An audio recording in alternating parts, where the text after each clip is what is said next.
Welcome to my channel. Please like, comment, and subscribe. In this video, we are going to talk about what is maritime law. Maritime law is the collection of laws and agreements that govern behavior and activities on the seas. The area of law governs how people interact and do business on the waters of the world.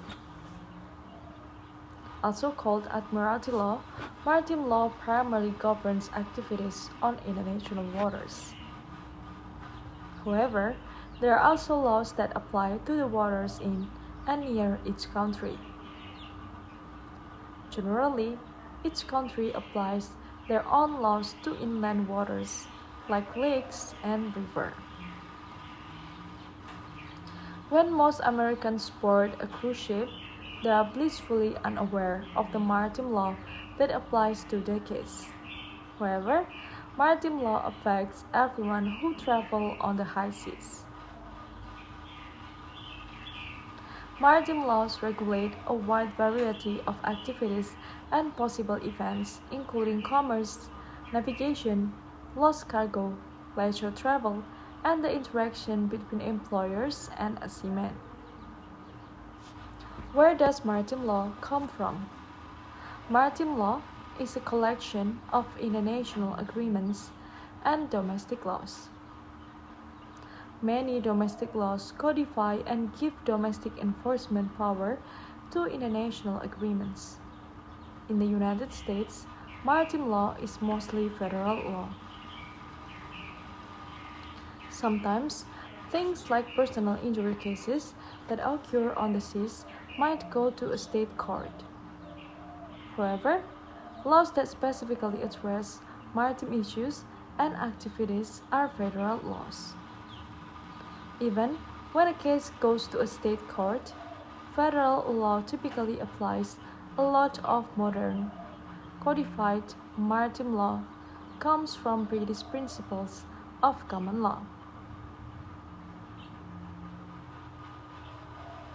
General principles of maritime law. There are several rules and principles that apply to activities on the high seas. Maintenance and cure.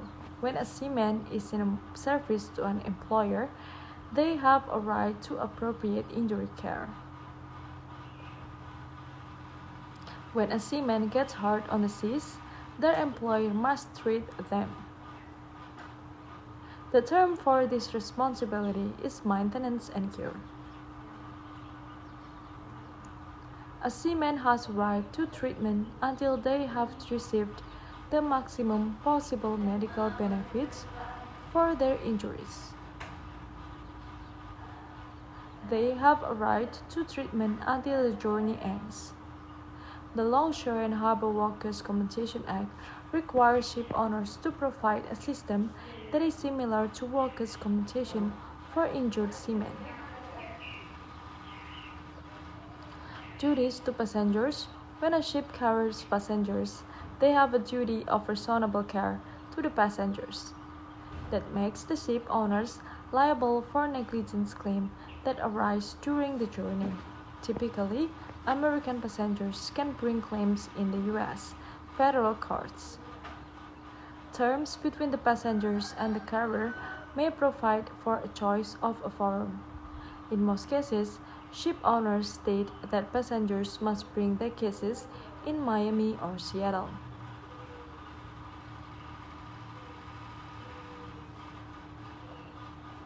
Courts generally enforce these choices of law agreements between passengers and ship owners. Liens and mortgage. Contractual disagreements arise that involve companies who do business on international waters, just like they do for companies that do business on land.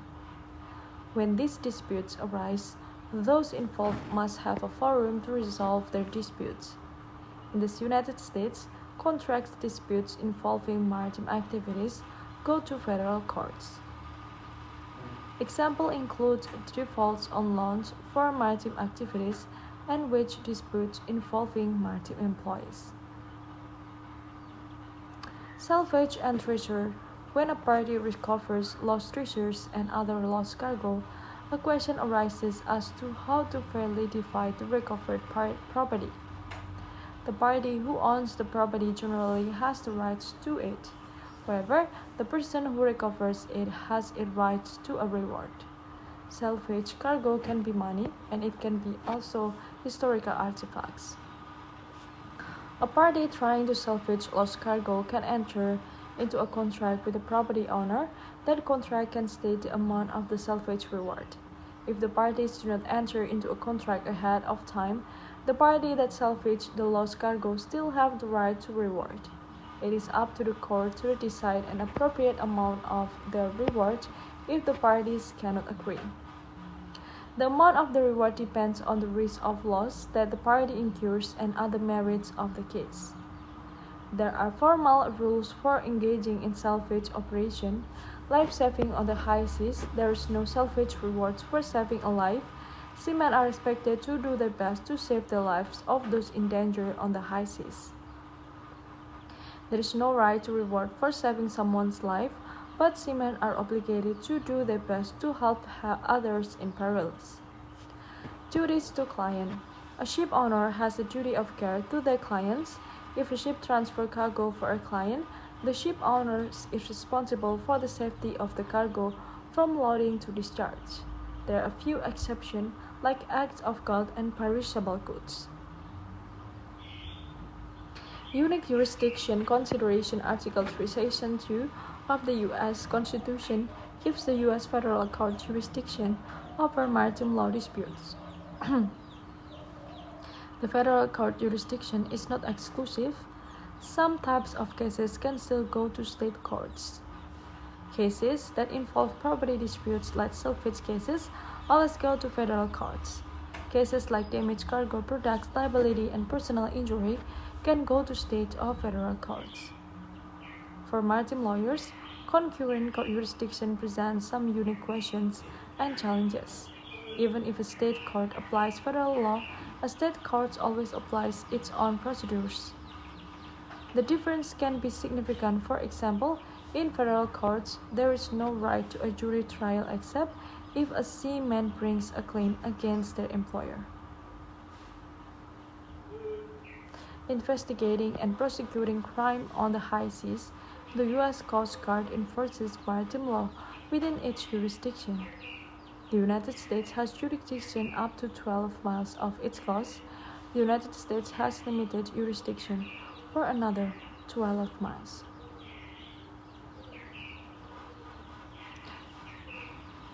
The Coast Guard can board vessels and investigate illegal activity in these areas. In U.S. jurisdiction, U.S. laws applies beyond the limits of the U.S. waters. The law that applies is the law where the ship is registered. Even if a company markets to American passengers, their ship may be registered in another country. Criminal justice is a unique challenge when crimes occur on the high seas. And then who practices admiralty law? Admiralty lawyers are highly skilled litigators. They must understand federal and state laws and have sound judgment to help clients choose the proper and advantageous forum. They must know what laws apply among the myriad of international agreements, federal laws, and state laws that exist that might apply to the case. Admiralty lawyers must know how to successfully advocate for the clients using the rules of procedures and the body of law that applies to the case. Maritime law is a highly skilled and specialized area of the law. There are not many attorneys that specialize in maritime laws because there's a lot to master to practice in the field effectively. Lawyers who specialize in the field tend to gravitate towards the cause. A lawyer might represent many different clients, or they might represent one client who regularly has a maritime law needs. A lawyer might work in an advisory capacity or handle disputes and normal litigation. Why become a maritime lawyer? Maritime law is a specialized and exclusive area of law that can be financially and personally rewarding for attorney in the field. If you're interested in providing high legal quality services in a nice area of the civil litigation, maritime law may be for you. I think that's all, guys, the information that I can share to you. Thank you so much for watching. Don't forget to give like, comment, and subscribe to this channel, guys. Thank you so much for watching. I hope you can take advantage from the video that I've shared to you. Once more, don't forget to give like, comment, and subscribe. Bye bye. See you in another video, guys.